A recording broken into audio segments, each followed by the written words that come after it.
ẹ̀yin gọ́vnà àtẹ̀yin mínísítà adìyẹ yín ó jàgbé sínú sasọbẹ̀ ó gbàsàrí ara ẹ̀ jẹ́ bàbá Bọ́lá Ahmed Tinubu mo fẹ́ kẹ́ ṣàpọ́nlé lẹ́sìn kàbáláyé mo fẹ́ kẹ́ ṣàpọ́nlé oníṣẹ̀ṣe. ẹ ṣe olóòtú ẹ kú àtijọ́ ẹ kú ọjọ́ mẹ́ta mo kí gbogbo ilé pátá wípé ojúmọ́ ire ló mú gbogbo wa nílẹ̀ káàrọ̀ ọ̀tún jíire mo tún kí gbogbo Nàìjíríà wípé a kú gbogbo rọ̀tìrọ̀tì bí ìlú Nàìjíríà ṣe ń lọ mo kí gbogbo yín pé ẹ kúlé gbàgbọ́ bí ajẹ́lẹ̀ ajé sọmọ lọ́wọ́ Ifá lórúkọ tèmi. ẹ ṣe olóòtú ọ̀rọ̀ tó ń ṣẹlẹ̀ lórílẹ̀‐èdè Nàìjíríà ó yẹ ká ti máa mọ̀ pé irú ẹ̀ máa ṣẹlẹ̀ tipẹ́ ó dẹ̀ ti ṣẹlẹ̀ tipẹ́ tó jẹ́ pé a fura sí. ṣé rí àkọ́kọ́ mọ́ ọkọ́ kí bàbá wa Bọ́lá Ahmed wípé wọ́n kú ọmọ ṣe ọba òkè á dúró tì wọ́n láti la ibú tán wà ìjà torí wípé àwọn ènìyàn ara ní àwọn ènìyàn nítòótọ́ ṣùgbọ́n ìníkọ́ lọ̀rọ̀ ti bàjẹ́ àwọn bá mọ́nímọ́ní bá mọ̀yànmọ̀yàn wọ́n ní irú bẹ ní pẹ́pẹ́ wọ́n lò gìrì bẹ ní kòrì ìsírígùn bẹ lóko kò tí ì wálé wọ́n ní kíyàwó má ronú ọbẹ̀ ń bọ̀ wá dùn àwọn bàbá wa kan wọ́n ní ìrètí pípẹ́ wọ́n ló máa fi kọkàn sàárẹ̀ nǹkan tó ń lọ nílùú yìí èmi gbàgbọ́ bá jẹ́lẹ̀ la gbogbo ẹnu mo sọ̀rọ̀ kan ní wípé ogun tá à ń jà ogun àwọn àgbàlagbà là ń jà ogun tá à ń jà yìí àyàfi ká kú sínú àdúrà torí tí wípé kéèyàn bá ní ọkàn wípé òun fẹ́ wá ṣèjọba Nàìjíríà pé dáadáa lòun fẹ́ ṣe tó bá débẹ̀ wọ́n máa yí mọ́ lọ́wọ́ rere tó wà lọ́kàn yẹn wọ́n á sọ́dà burú ṣùgbọ́n mo kí bàbá Bọ́lá Ahmed Tinubu wípé rere tó wà lọ́kàn wọn yẹn á ṣeé ṣe ẹ̀yin èèyàn mi ẹ̀yin bàbá ẹ̀yin ìyá mi lóòótọ́ ebi ń jà ìyàn mú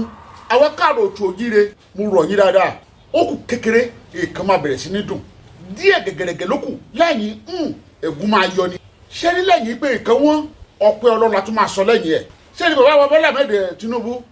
máa bá yín sọ ọ̀rọ̀ kan lẹ́ni ọlọ́gbọ́n àtolóye ni yín àsìkò ní láti lọ wádìí nǹkan tó ń ṣẹlẹ̀ kì í ṣe Nàìjíríà nìkan ní gbogbo Áfíríkà wọ́n ti tà wá fáwọn òyìnbó kì í ṣe èèyàn méjì ló tà wá o àwọn àgbàlagbà ló tà wá gbogbo àwọn tí wọ́n débẹ̀ ìpọ́n fẹ́ ṣe nǹkan rere gbogbo nǹkan rere tí wọ́n fẹ́ ṣe yẹn ìnira ló ń bọ́ sí mo máa sọ nínú fọ́nrán mi máa kí fáàbẹ̀ bó ṣe jẹ́ ogun tá à ń jà ọ̀nà tá a lè fi bọ́ a kì í ṣèyà kan náà a dẹ̀ kì í ṣèdè kan náà Ọlọ́run ti pín wa àyàfi káwa fúnra wa ká múra láti ká pín oníṣẹ̀ṣẹ̀ àṣẹṣẹ̀ṣẹ̀ tí ní dùnmọ̀rẹ́ dá mọ́ oní mùsùlùmí àṣẹ mùsùlùmí tó lọ́run dá mọ́ oní kìrìsìtẹ́nì àṣẹ kìrìsìtẹ́nì ẹ̀ àwọn ẹlẹ́sìn kan àbáláyé wọ́n á mọ̀ ètùtù tó lè máa béèrè táwọn àgbàlagbà máa gbà tó máa fi wá lọ́rùn sílẹ̀ tí gbogbo nǹkan táwọn olórí wa ń gbèrò tó lè máa wá sí múṣẹ ní ti dáadáa mo wá tìbẹ̀ mo wá yíyà sórí àwọn gọ́vìnà pẹ̀lú àwọn mínísítà ẹ̀yin gọ́vìnà àtẹ̀yin mínísítà adìyẹ yín ó jàgbé sínú sasọbẹ̀ ó gbàsàrí ara ẹ̀ jẹ́ gbogbo yín dẹ̀rọ pé báyà iṣẹ́ Nàìjíríà lẹ̀ ń ṣe tá a kó fún yín pé kẹ́ kó lọ sílé nǹkan báyìí ni kẹ́ lọ fi ṣe ládùúgbò yín nílùú bí tá ti yàn yín tẹ́ máa kó owó sínú àkáǹtì tẹ́ máa kó sínú yàrá tẹ́ máa sí èsì sórí ẹ̀ mo fẹ́ kẹ́ ṣàkíyèsí o tó bá kógun ọdún regérégé tẹ́ ẹ̀ sí nípò kan tàbí láàyè kan ẹ wá wo nǹkan tó ń ṣẹlẹ̀ lẹ́yìn gbogbo létẹ̀ ń ra àjọ pátá ẹni tó lọ ń kọ lẹ́yọ kan mọ́ nínú káyẹ̀sán dé kàbí kó ní ìṣòro kan á bẹ̀rẹ̀ sí ní ta lẹ́yìn tó bá jẹ́ pé ilé ẹyọ kan péré ọlọ́run kọ́ mọ́ sábúlé ilé kan ló máa kù nígbà tó máa kú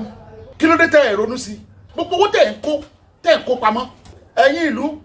tọ́lọ́ bá sí yín lójú iná tẹ́ bá ríṣẹ́ tí bàbá Bọ́lá Ahmed Tinubu ń ṣe mi ò kì í solóṣèlú kò solóṣèlú nínú ọ̀nà mi rárá ṣùgbọ́n babaláwo Ifá lágídí ni mi tí mo kúrò lóníwòròwòtò tẹ́ bá rí nǹkan tó ń ṣe ẹ mọ̀ wípé àwọn ìkókò wà nínú àwọn tó ń bá ṣiṣẹ́ tẹ́ bá dá wọn sí ọ̀nà ọgọ́rin àti mẹ́jọ ẹni ibi gbáà ni wọ́n kò yẹ káyé nira tó báyìí ṣùgbọ́n nínú àwọn ìran tó ń dà wá lára mú tó tà wá nínú ọmọ wọn ló wà lábẹ́ wọn tẹ́ ń jẹ àwọn lẹ́kùn tó jẹ ẹran ojú pàkúté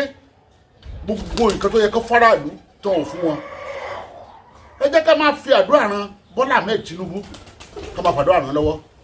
kán ṣàṣeyọrí gbogbo wọn pátá làṣírí máa tú ẹ̀yin ẹlẹ́sìn kan àbáláyé mo rọ̀ yín bàbá Bọ́lá Ahmed Tinubu mo fẹ́ kẹ́ ṣàpọ́nlé lẹ́sìn kan àbáláyé mo fẹ́ kẹ́ ṣàpọ́nlé oníṣẹ̀ṣe kó oníkálukú bọ òòṣà ẹ̀ ká béèrè nǹkan táwọn onílẹ̀ máa gbà tó máa fún àgbàlagbà tí ilẹ̀ Nàìjíríà ilẹ̀ káàrọ̀ òjíire àti gbogbo Áfíríkà tó máa nífọ̀kànbalẹ̀ tó máa bọ́ ní oko ẹrú òyìnbó. Ẹ má jẹ́ ká ṣépè fúnra wa nulẹ̀ àwọn olè jagunjára tá a fi ṣẹ́rán tó ń bá bàbá wa Tinubu ṣiṣẹ́. Ẹ jẹ́ ká bá wọn sọ̀rọ̀ wípé tá a lọ bá ń lọ àbọ̀ ń bọ̀ ọ̀nà tẹ́ gbowó ẹ̀ tẹ́ ọ pé fẹ́ lọ ṣe tẹ́ ẹ̀ ṣe tẹ́ kówó sínú àpò tẹ́nìyàn lásìdẹ̀ntì tó kú gbogbo àwọn tó kú bẹ̀ pátá ọ̀run máa bí yín. Bàbá Bọ́lá Ahmed Tinubu lóòótọ́ ní ìkan létí gbogbo ayé pariwo ṣùgbọ́n gbogbo ibi tẹ́ fọkàn sí pé ó ti máa dára ẹ má jáwọ́ bẹ̀ láti ṣe o torí tó bá níni lára lé ní ó máa rọ̀ ọ̀yàn lọ́rùn lọ́la ni. Gbogbo ẹni tí ń bá sọ̀rọ̀ tí ń bá tabá tó bá tabá ẹ má bínú ẹ má jẹ́ kó dùn yín àtúnṣe ní ká ṣe. Ẹni tó máa bú mi tí ò bá fẹ́ rí ìdájọ́ Ọlọ́run kọ́kọ́ lọ investigate ọ̀rọ̀ tí mo sọ kó lọ wo ọ̀rọ̀ tí mo sọ dáadáa. Ẹni tó bá ní làákàyè tó jẹ́ pé kì í ṣẹ̀sìn ló ń ṣe tó jẹ́ pé ẹ̀sìn ló ń ṣe kó lọ ṣèwádìí ọ̀rọ̀ tí mo sọ dáadáa. A rí ìjìnlẹ̀ ọ̀rọ̀ tó máa dìmú wípé ogun tá à ń jà yìí kì í ṣe 5,000 years náà ti ta gbogbo ilẹ̀ ènìyàn dúdú. Tẹ́ ẹ bá wá fẹ́ gbọ́ ìdí tí mo fi sọ bẹ́ẹ̀ tẹ́ bá ti rí fọ́nrán yìí lórí íńtánẹ́ẹ̀tì ẹ wá kọ́ sí díẹ̀ wípé kí nìdí